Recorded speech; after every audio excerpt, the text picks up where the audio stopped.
अराजकता निरङ्कुशता भयो। त्यसकारण तपाईँ आन्दोलन गर्नुहुन्छ, आन्दोलन गर्नुहोस्। तर प्रश्न के हो भने तपाईँले ६२-६३ आन्दोलन गरेर जुन यो अहिलेको यो संविधान सङ्घीय लोकतान्त्रिक गणतन्त्रात्मक धर्मनिरपेक्षको संविधान लिएर आउनुभएको छ, त्यो संविधानको चाहिँ चिरहरण तपाईँहरू आफैबाट भयो। तपाईँले सरकारमा बसेर कर लगाउन पाउनुहुन्न।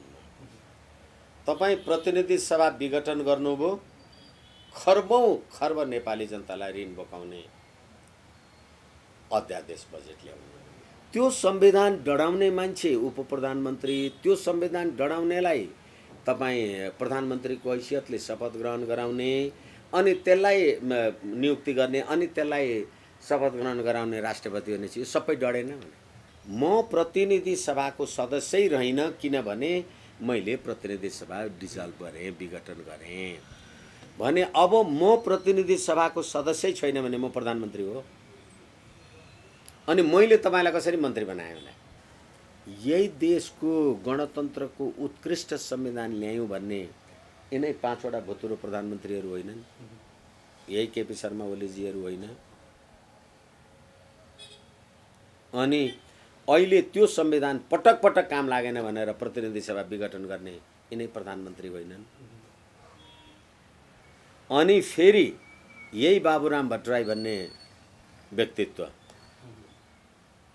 अहिलेको यो मुलुकको राजनीतिक गतिविधिलाई सङ्घीय लोकतान्त्रिक गणतन्त्र धर्मनिरपेक्ष समाप्त हुने भयो, अब हामी यो कुरा गरौँ त्यो कुरा गरौँ भनेर केपी शर्मा ओलीलाई मैले सल्लाह दिएँ भनेर मध्यरातमा बालुवाटार पुगेको कुरा गर्ने बाबुराम भट्टराई होइनन्। अनि के त यो गणतन्त्रको संविधान समाप्त गर्नलाई राज संस्थावादी मान्छेहरूले गरेर छ, नेपाली जनताले गरेर छ। पछि दाजु र भाइको बिचमा गदा युद्ध गरे तिनीहरूले। त्यो गदा युद्ध गरिसकेपछि शुम्भले निशुम्भलाई, निशुम्भले शुम्भलाई त्यो गदा युद्ध गरेर मारेपछि दुईटै शुम्भ पनि मर्यो, निशुम्भ पनि मर्यो, देवी अप्सरा स्वर्गमा गइन्। हो, त्यही सत्ताका लागि अब हिजो 12 बुँदै गर्नेहरू अहिले शुम्भ भएर प्रचण्ड शेरबहादुर भएको होला, निशुम्भ भएर केपी ओली भएको होला, गदा हानाहान गरेर मरेर सिद्धि भयो। अर्को कुरा, म माधव नेपाल केपी शर्मा ओलीको 153मा मेरो नाम छ, संसदीय दलको सदस्य, म त्यो पार्टीबाट निकालेको छैन। म माधव नेपाल शेरबहादुर देउवाकोमा मेरो नाम छ, त्यहाँबाट मलाई निकालेको छैन। अनि राष्ट्रपतिले त्यस्तो सदस्यलाई प्रधानमन्त्री नियुक्ति गर्छ। प्रधानमन्त्री कसले नियुक्ति गर्ने? राष्ट्रपतिले। अब मसँग 146 जना छ भनेर चोलेर कहाँ राष्ट्रपति नियुक्ति गर्न मागे होइन भने यो संविधान हो, यो झुट र फरेब। अनि तपाईँ कुनै पनि सदस्यले भनेपछि त दल देखाउनु पर्दैन, राष्ट्रपतिले प्रधानमन्त्री बनाउनु पर्छ भनेर जानुभएको थियो। अब हिजो तपाईँ आफै भन्ने राष्ट्रपतिले प्रधानमन्त्री बनाउनु पर्छ, अहिले तपाईँ आफै भन्ने राष्ट्रपतिले बनाइदिएन, प्रधान न्यायाधीश तैँले बनाइदिए भने तपाईँ सधैँ त हुनुहुन्छ। दर्शकबिन्दुहरू, यति बेला हामीसँग कुराकानी गर्नको लागि वरिष्ठ अधिवक्ता विष्णु भट्टराईजी हुनुहुन्छ। आज पछिल्लो विकसित राजनीतिक घटनाक्रममा केन्द्रित रहेर हामी कुराकानी गर्नेछौँ। स्वागत छ सर यहाँलाई। हजुर, धन्यवाद, नमस्कार। अहिले जसरी अदालतले 20 जना मन्त्रीहरूलाई पदमुक्त गरेको विषय यतिखेर चर्चामा छ, त्यसले एक किसिमको तरङ्ग ल्याइरहेको पछिल्लो अवस्था छ। नेकपा एमाले असन्तुष्टि जनाइरहँदा विपक्षी गठबन्धनले हर्षोल्लास मनाइरहेको पछिल्लो अवस्था छ। अदालतको निर्णयलाई हेर्ने हो भने पछिल्लो समयमा चाहे त्यो नागरिकता अध्यादेशको विषय होस्, चुरेको ढुङ्गा गिट्टीको विषय होस्, जुन किसिमले अदालत हावी भइरहेको अवस्था छ, यसले चाहिँ अदालत राजनीतिमा प्रवेश गरेको भनेर त्यो विश्लेषण पनि हुन थालेको छ। पछिल्लो समय जुन किसिमले 20 जना मन्त्री पदमुक्त भए, यसले अबका दिनमा पार्ने प्रभाव चाहिँ के हुन्छ, कसरी हेर्नु भएको छ? धन्यवाद। पहिलो कुरा त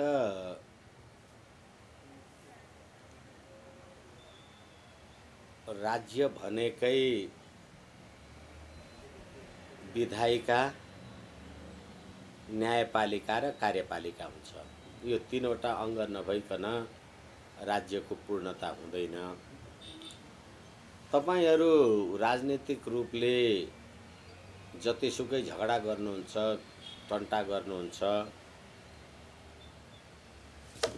भनेदेखि त्यो कुरा टन्टा झगडा तपाईँहरूको मिलेन भने तपाईँहरू जानलाई त अदालतमा आफै उजुरी लिएर जानुहुन्छ। अदालत आफू त म तेरो मुद्दा हेरिदिन्छु, मलाई यो मेरोमा नालिस लिएर आयो भनेर त न्यायाधीश त जाँदैन नि।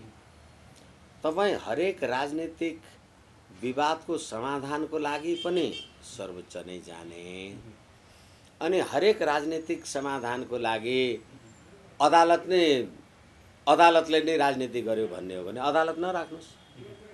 होइन भने तपाईँले बनाउनु भएको संविधान कि अब तपाईँले लागू गर्नुभएको संविधान, बनाउनु भएको त म भन्दिनँ, त्यसमा तपाईँहरूले लेख्नुभयो जनताको प्रतिस्पर्धात्मक बहुदलीय लोकतान्त्रिक शासन प्रणाली, नागरिक स्वतन्त्रता, मौलिक अधिकार, मानवाधिकार, बालिग मताधिकार, आवधिक निर्वाचन, पूर्ण प्रेस स्वतन्त्रता तथा स्वतन्त्र, निष्पक्ष र सक्षम न्यायपालिका कानुनी राज्यको अवधारणा प्रति हामी प्रतिबद्ध छौँ भनेर यो संविधानमा लेखेपछि अब त्यो संविधान अन्तर्गत अदालतबाट काम कारबाही भयो भने तपाईले त्यसलाई स्वागत, सत्कार, सम्मान गर्ने हो कि तपाईले त्यसलाई विरोध गर्ने हो? त्यसलाई स्वागत, सत्कार र सम्मान गर्नुहुन्न भने तपाईँ गणतान्त्रिक नेपालको संविधानको पक्षधर कसरी हुनुभयो? अब अहिलेको अवस्था हेर्ने हो भने त नेकपा एमाले भित्र पनि ओली पक्षले पनि आफ्नो पक्षमा भएन भने त्यसको विरोध गरेको छ, विपक्षी गठबन्धनले पनि आफ्नो पक्षमा नहुँदा त्यसको विरोध गरिरहेको अवस्था छ। विपक्षी गठबन्धनले त अहिले पछिल्लो समय संसद विघटनकै विषयलाई लिएर पनि आन्दोलित हुने कुरा उठायो, आजबाट आन्दोलनै सुरु गर्न लागेको अवस्था। ठिक छ। त्यसै कारणले गर्दाखेरि तपाईलाई आन्दोलन गर्ने अधिकार छ। हिजो 62-63 को आन्दोलन तपाईले कुन संविधान अन्तर्गत गर्नुभयो? त्यतिखेर पनि संविधान त थियो, 2047 को संविधान थियो। अथवा जब जुनसुकै बेला संसारमा, जुनसुकै राष्ट्रमा, देशमा राजनीतिक आन्दोलन, नारा जुलुस अथवा जे हुन्छन्, त्यतिखेर हुँदाखेरि तत्काल त्यो देशमा संविधान हुन्छ त हैन? अब 2019 को पनि संविधान थियो, आन्दोलनै गर्नुभयो होला, 47 को पनि थियो होला।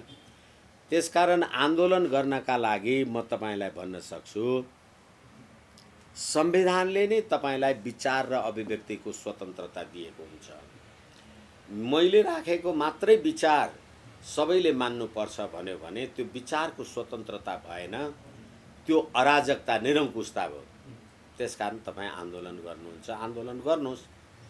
तर प्रश्न के हो भने तपाईले 62-63 मा आन्दोलन गरेर जुन यो अहिलेको यो संविधान, संघीय लोकतान्त्रिक गणतन्त्रात्मक धर्मनिरपेक्षको संविधान लिएर आउनु भएको छ, त्यो संविधानको चाहिँ चिरहरण तपाईहरू आफैबाट भयो।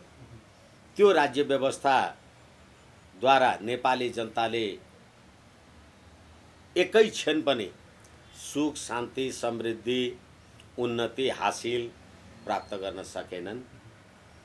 आज तपाईहरू अहिले भर्खरै तपाईले भन्नुभए अनुसार संविधानको एउटा धाराको व्याख्या गरेर सर्वोच्च अदालतले पुस 5 गते प्रतिनिधि सभा पुनर्स्थापित गर्ने फैसला गर्यो। तपाईहरू एक थरी लड्डु खानुभयो। फेरि त्यही सर्वोच्चले पुस 5 गते फागुन 23 गते नेकपा एमाले र माओवादी आफ्नो कित्तामा छुट्टिन्छ भने फेरि तपाईहरू धतुरो खाएर बौलाउनु। यसै कारणले गर्दाखेरि अब अहिले प्रधानमन्त्री केपी शर्मा ओलीले गरेका काम कारबाहीहरू एकपछि अर्को असंवैधानिक काम कारबाही भनेर तपाईँ भन्नु भएको छ भने सरकार पनि संविधान अन्तर्गत, अदालत पनि यो संविधान अन्तर्गत, प्रतिनिधि सभा पनि यो संविधान अन्तर्गत। सरकारले प्रतिनिधि सभा विघटन गर्यो भनेर सर्वोच्च अदालतमा तपाईँ जानुभएको हो नि। त्यसैले गर्दाखेरि अब त्यो विघटन गरेको कुरामा अदालतको विचाराधीन छँदैछ। तपाईले अब त्यतिखेर चाहिँ फेरि नागरिकता अध्यादेश लगायतका कुराहरू लिएर आउनुभयो। तपाईँले मन्त्री परिषदको पटक पटकको विस्तारको कुरादेखि लिएर आउनुभयो। तपाईँले यतिसम्म निरङ्कुश, सञ्जीवजी म तपाईँलाई स्मरण गराउन चाहन्छु, मलाई क्षमा गर्नुहोला, यो नेपाली जनता के बुझ्नुहुन्छ कि बुझ्नुहुन्न मलाई थाहा छैन, म उहाँहरूसँग पनि क्षमा चाहौँ। यो तपाईँले सङ्घीय लोकतान्त्रिक गणतन्त्रात्मक संविधान, धर्मनिरपेक्ष संविधान अन्तर्गत 2074 मङ्सिर 10-21 मा निर्वाचन गरिसकेपछि तपाईँले 2078-2-21 सम्म आइपुग्दाखेरि यो 4 वर्ष पुग्दा नपुग्दा तपाईँ केपी शर्मा ओली 2/3 बहुमत प्राप्त गरे भन्नुहुन्थ्यो। 18 पटक मन्त्री परिषद तपाईँले तलमाथि गर्नुभयो। मन्त्रालयका कर्मचारी अथवा मानिसहरूलाई मन्त्री चिन्नै गाह्रो भन्नुको तात्पर्य मैले यो के भनेको भने तपाईँहरूले अथवा तपाईँ सङ्घीय लोकतान्त्रिक गणतन्त्रवादी हौँ भन्नेहरूले निरङ्कुश राजतन्त्र फालेर हामीले त गणतन्त्र लिएर आयौँ भन्थ्यो। राजा महेन्द्रको निर्दलीय पञ्चायती शासनकालमा पनि वर्षमा 3 पटक मन्त्री परिषद तलमाथि हुन्थ्यो। लोग्ने मन्त्री भएन, स्वास्नी मन्त्री चाहियो। स्वास्नी मन्त्री भएन, लोग्ने मन्त्री चाहियो। अप्पर हाउसबाट निकालिदियो, फेरि यताबाट घुमाएर ल्याउनु पर्यो। प्रतिनिधि सभाको चुनाव हार्यो, यता मनोनित गरेर ल्याउनु पर्यो। यो नेपाली जनताको राज्य व्यवस्था हो। नेपाली जनताले तपाईँलाई मन्त्री हुनका लागि मत दिए। अहिले पनि उहिले भनिरहेका छन् नि 5 जनाले कसरी सरकार चलाउनु भनेर प्रश्न गरिरहेका। यो जस्तो नालायक प्रश्न, नालायक जिज्ञासा अर्को केही हुनै सक्दैन। मात्रै सरकार चलाउन भनेर कसले भनेको? त्यो 5 जना पुर्याउने काम गरे कसले? तपाईँले होइन? एउटा कुरा, प्रतिनिधि सभा विघटन भएपछि तपाईँले कार्तिकको 26 र मङ्सिरको 3 गते निर्वाचनको मिति घोषणा गर्नुभएको छ। तपाईँ सरकारको काम के? त्यो निर्वाचन गर्नु बाहेक अरू काम कारबाही गर्नका लागि तपाईँलाई के अधिकार छ? मैले मेरो कुरा तपाईँहरूलाई कति भन्न सकेँ थाहा भएन।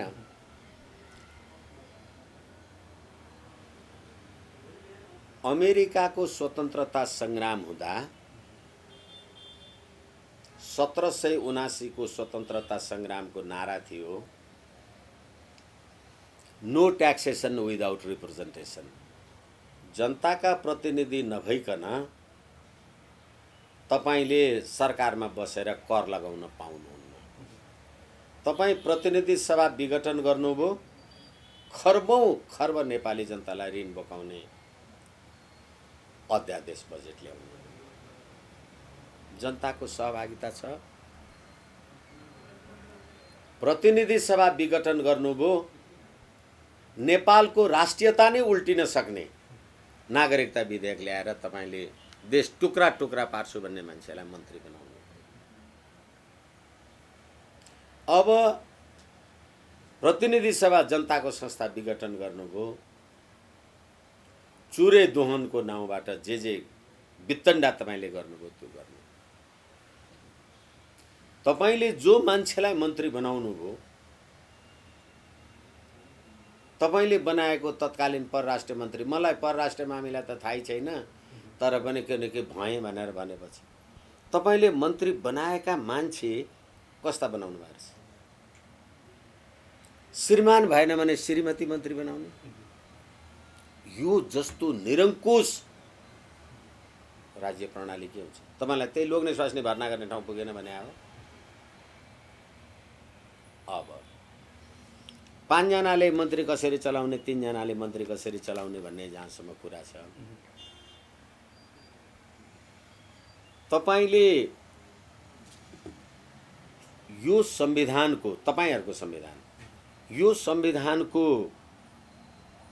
कुन धारा अन्तर्गत तपाई अहिले प्रधानमन्त्री हो? मैले भनेको छु, म इन्द्रेणी खबर.com लाई निवेदन गरौँ, संविधानको धारा 77 देहायको कुनै अवस्थामा प्रधानमन्त्रीको पद रिक्त हुन्छ। ग निज प्रतिनिधि सभाको सदस्य नरहेमा।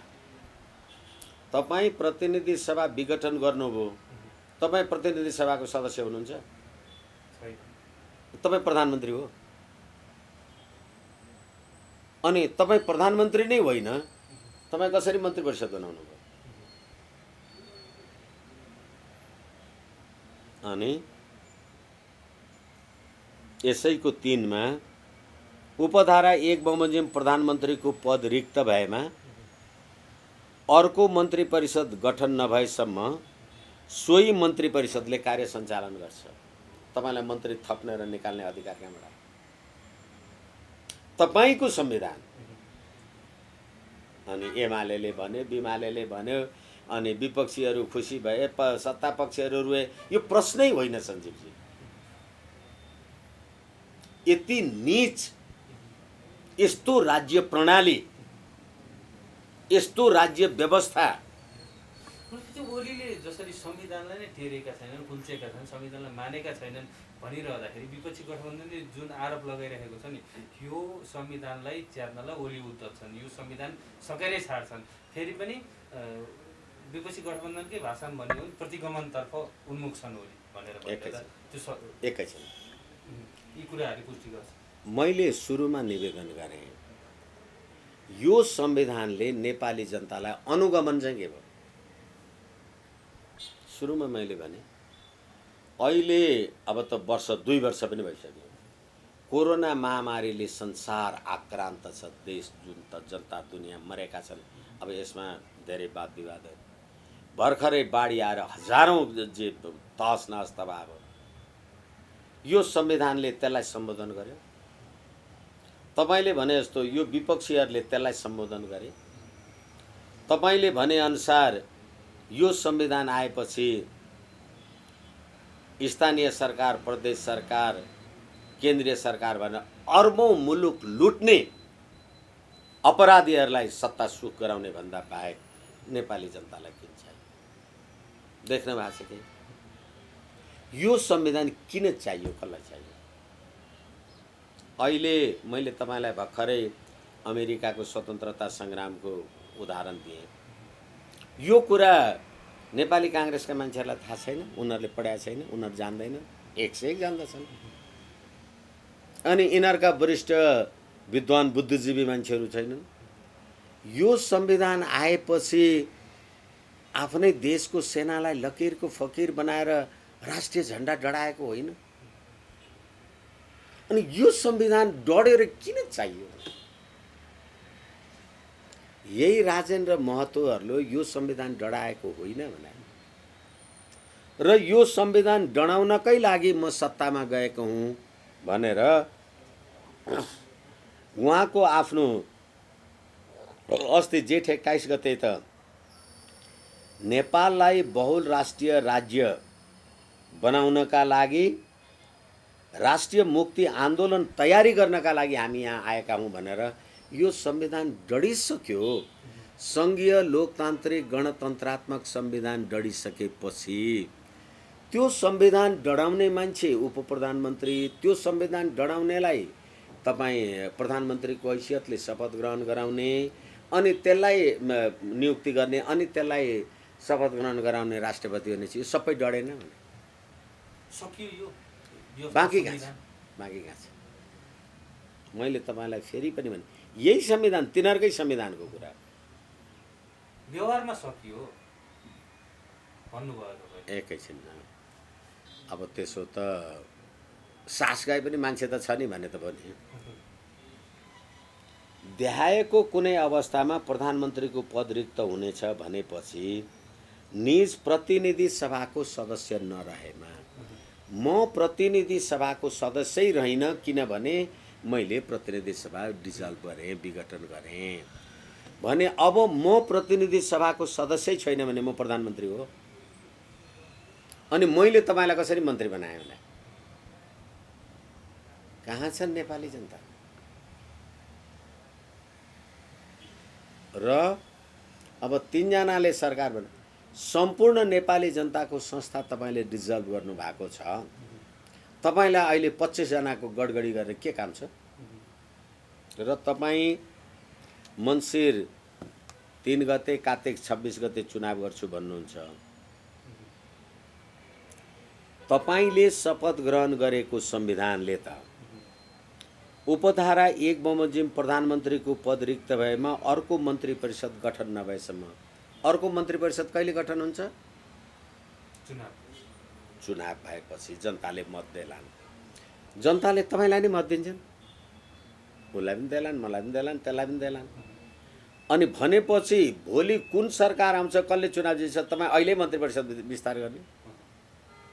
अब त्यति होइन, अर्को मन्त्री परिषद गठन नभएसम्म, निर्वाचन नभएसम्म सोही मन्त्री परिषदले कार्य सञ्चालन गर्न सक्नेछ भनेपछि म कोरोना महामारीमा अस्पताल जाने औषधि छैन, अर्बौंको गाडी, मोटर, झन्डा, सुविधा, क्वार्टर, सुख शान्ति, घुस, भ्रष्टाचार 20औं 50औं लुट्ने त्यो सम्पत्ति कहाँबाट आउँछ? त्यसको बारेमा चाहिँ तपाईँहरू आम संसारको मान्छेहरू यी भ्रष्टहरूलाई किन प्रश्न राख्नुहुन्न? त्यो गाडी चढेर किन हिँडे अहिले? त्यो हिँडिरहेका छन् अहिले।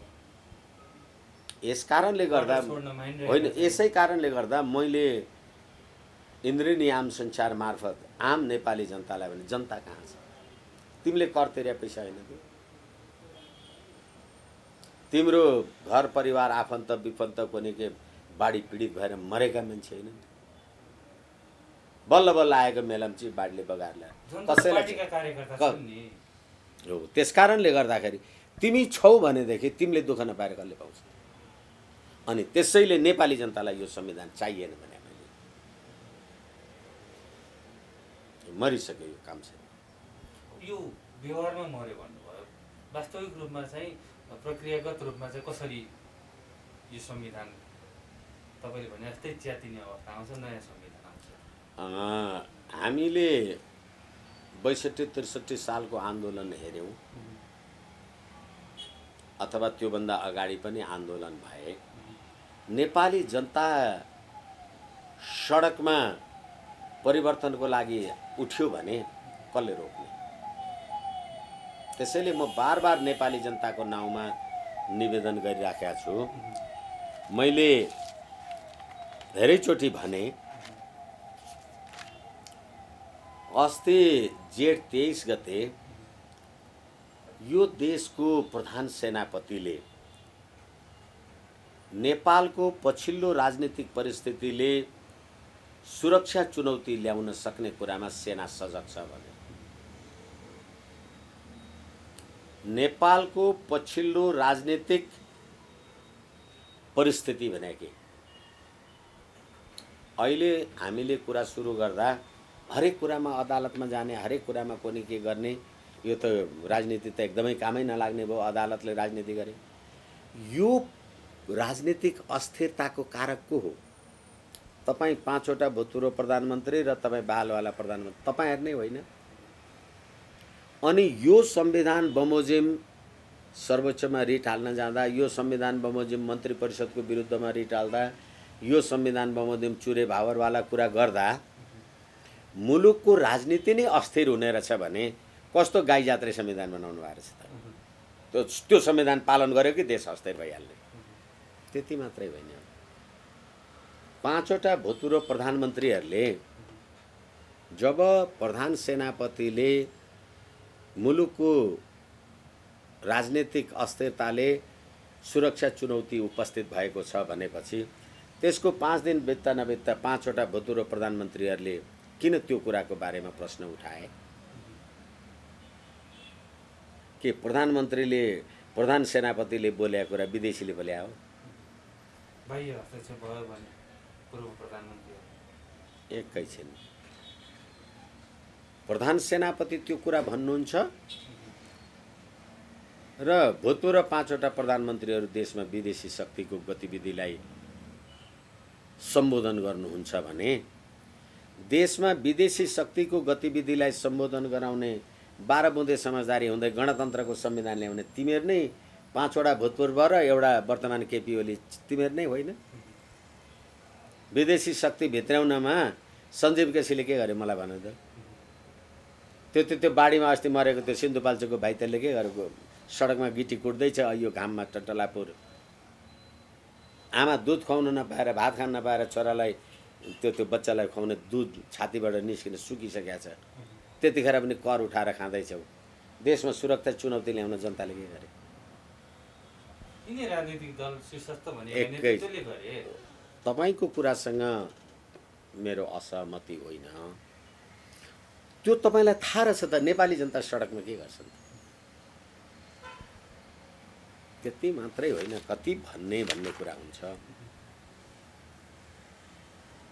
यही देशको गणतन्त्रको उत्कृष्ट संविधान ल्यायौँ भन्ने यिनै 5वटा भूतपूर्व प्रधानमन्त्रीहरू होइनन्? यही केपी शर्मा ओलीजीहरू होइन? अनि अहिले त्यो संविधान पटक पटक काम लागेन भनेर प्रतिनिधि सभा विघटन गर्ने यिनै प्रधानमन्त्री होइनन्? अनि फेरि यही बाबुराम भट्टराई भन्ने व्यक्तित्व अहिलेको यो मुलुकको राजनीतिक गतिविधिलाई सङ्घीय लोकतान्त्रिक गणतन्त्र धर्मनिरपेक्ष समाप्त हुने भयो, अब हामी यो कुरा गरौँ त्यो कुरा गरौँ भनेर केपी शर्मा ओलीलाई मैले सल्लाह दिएँ भनेर मध्यरातमा बालुवाटार पुगेको कुरा गर्ने बाबुराम भट्टराई होइनन्? अनि के त यो गणतन्त्रको संविधान समाप्त गर्नलाई राज संस्थावादी मान्छेहरूले गरेर छ? नेपाली जनताले गरेर छन्? तिमीहरू आफैले गर्दा गणतन्त्रको संविधान खाल्डोमा गइरहेछ। खाल्डोमा गइसक्यो, गइराखेको छ, निरन्तर जाँदो छ। यसले गर्दाखेरि नागरिकता अध्यादेश बारेमा यो देशमा नेपालका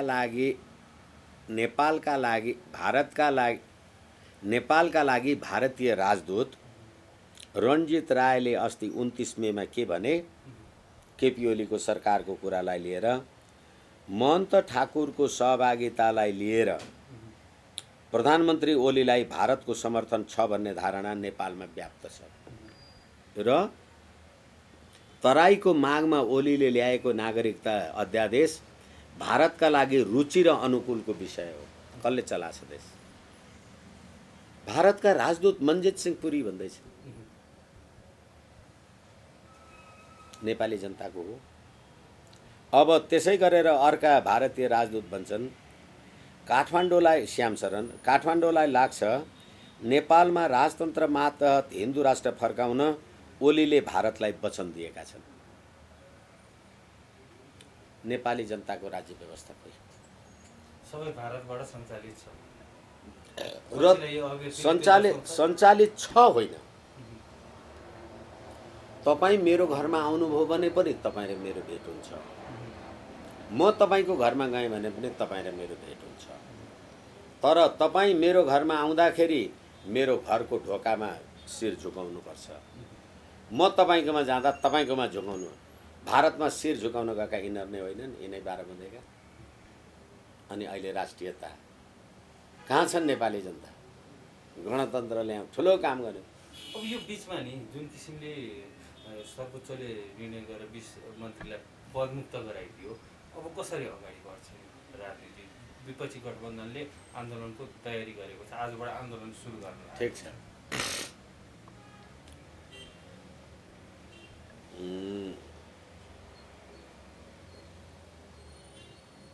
एउटा शुम्भ निशुम्भवाला सानो कथा छ, अब अलिकति लामो समय लाग्छ। शुम्भ निशुम्भ भन्ने दुईजना दाजुभाइ एक अर्कामा साह्रै बलवान, तर तिनीहरूले संसार पीडा गरिराखेका, एउटा नमरिकन अर्को नमर्ने भनेपछि संसारलाई पीडाबाट कसरी मुक्ति दिने भनेर चाहिँ अब कुनै विद्वान अथवा कुनै बुद्धिजीवीले चाहिँ एउटा सोच निकाल्यो, एउटा षड्यन्त्र निकाल्यो। अत्यन्त एउटी राम्री षोडशा सुन्दरीको परिकल्पना गर्यो। दाजुभाइ यहाँ यसरी कुरा गरेर उभिराखेका थिए, थपक्क एउटा राम्री केटी अगाडि उपस्थित गराइदियो। राम्री केटी देखेपछि त शुम्भको पनि मन गयो, निशुम्भको पनि मन गयो, राक्षसहरू। अनि त्यसले गर्दा शुम्भ दाजु, शुम्भले निशुम्भ भाइलाई के भन्यो भने यो केटी साह्रै राम्रो रहेछ, तैँले यसलाई भाउजू भन्नुपर्छ भने। अनि निशुम्भलाई उसलाई पनि केटी त मन पर्यो, होइन दाइ तपाईँले यसलाई बुहारी भन्नुपर्छ भनेपछि त अब दाजुभाइ त कुरा मिलेन।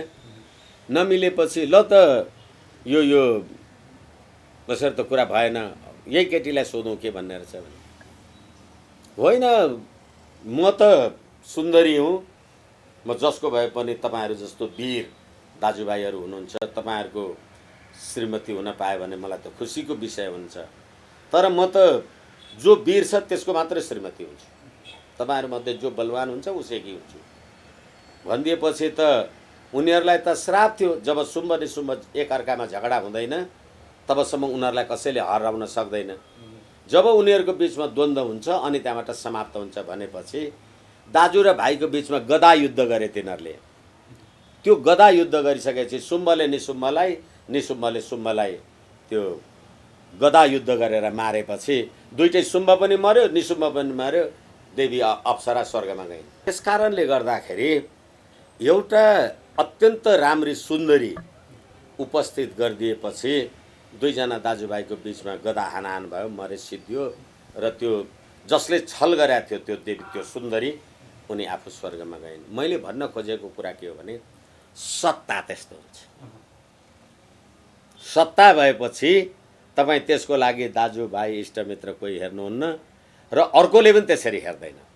र संसार युग युगदेखि यो अहिले पनि यो जे झगडा चलिराखेको छ, आन्दोलन गर्छु के गर्छु भने सत्ताका लागि होइन हो, त्यही सत्ताका लागि। अब हिजो 12 बुँदे गर्नेहरू अहिले शुम्भ भएर प्रचण्ड शेरबहादुर भएको होला, निशुम्भ भएर केपी ओली भएको होला, गदा हानाहान गरेर मरेर सिद्धि भयो।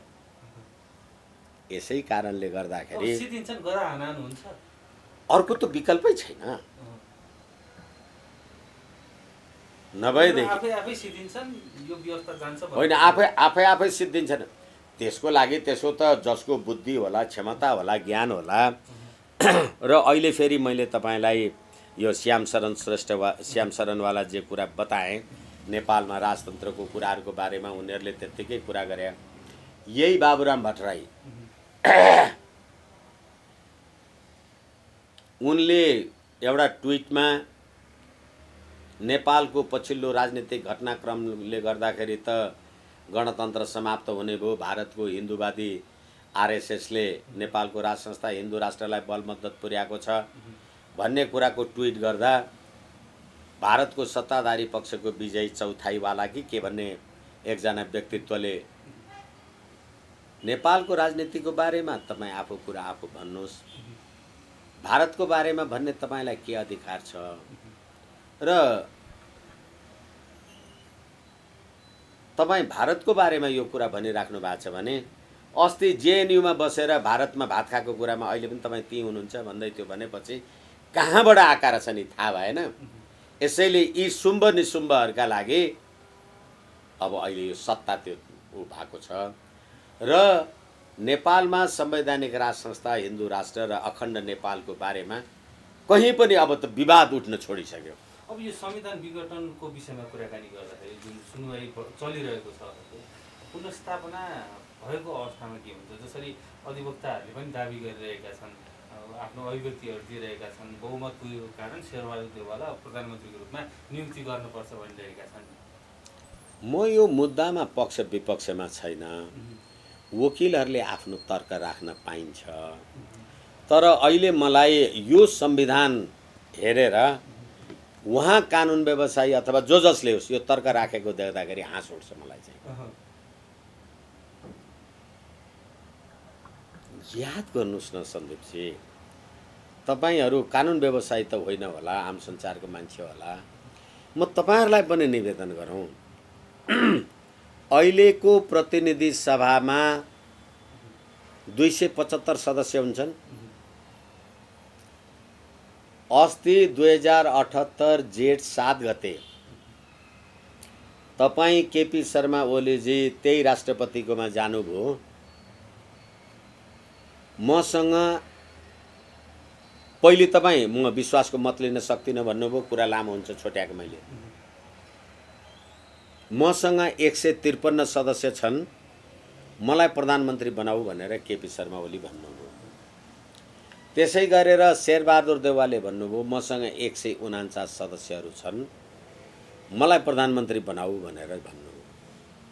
एउटा प्रतिनिधि सभामा 275 को प्रतिनिधि सभामा 302 जना सदस्य हुन्छन्। यो भन्दा मजाक हाँस्ने विषय के हुन्छ?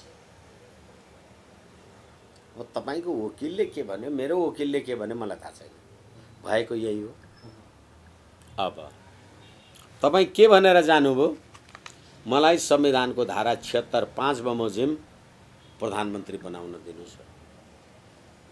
संघीय लोकतान्त्रिक गणतन्त्रात्मक संसदीय बहुदलीय व्यवस्थामा निर्दलीय सदस्यहरू को छन् र तपाईँ सही गर्न जानुभयो?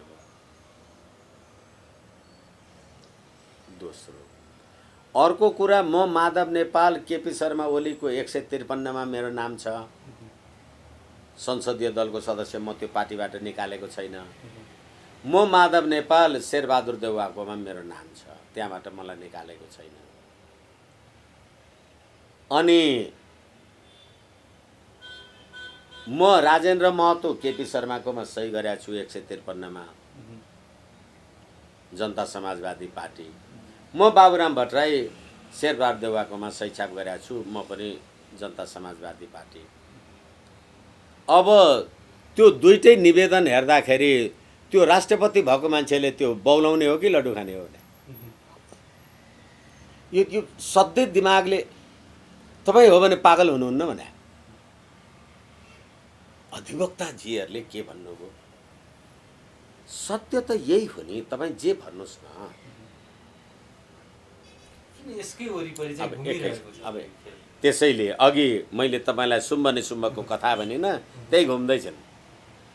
अनि त्यति गरेपछि उपधारा 2 बमोजिमको कुनै सदस्यले प्रतिनिधि सभामा विश्वासको मत प्राप्त गर्न सक्ने आधार प्रस्तुत गरेमा 275 को पार्लियामेन्टमा तपाईँ 153 भनेर आउनुहुन्छ, म 149 भनेर आउँछु।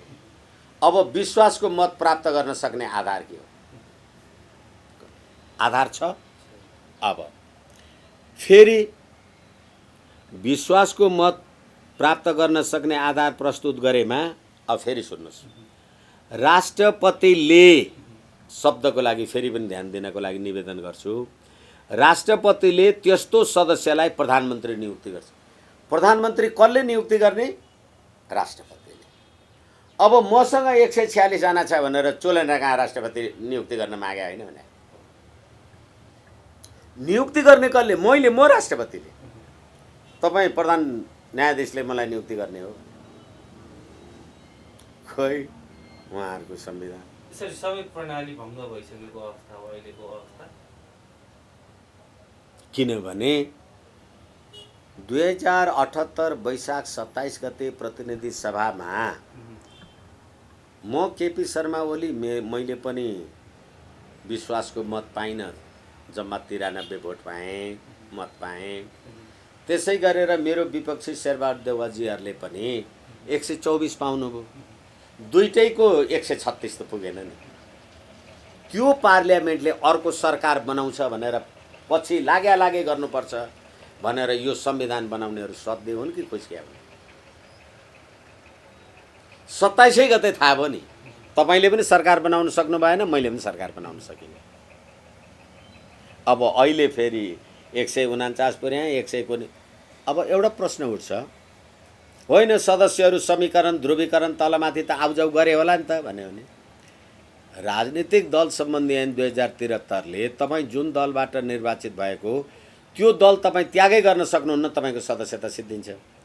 अथवा माधव नेपालजी केपी ओलीको पार्टीको कि अथवा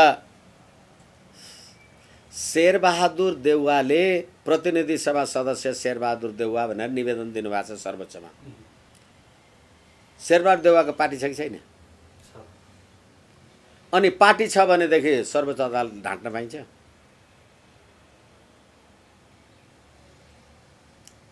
यो संविधान हो। यो झुट र फरेब।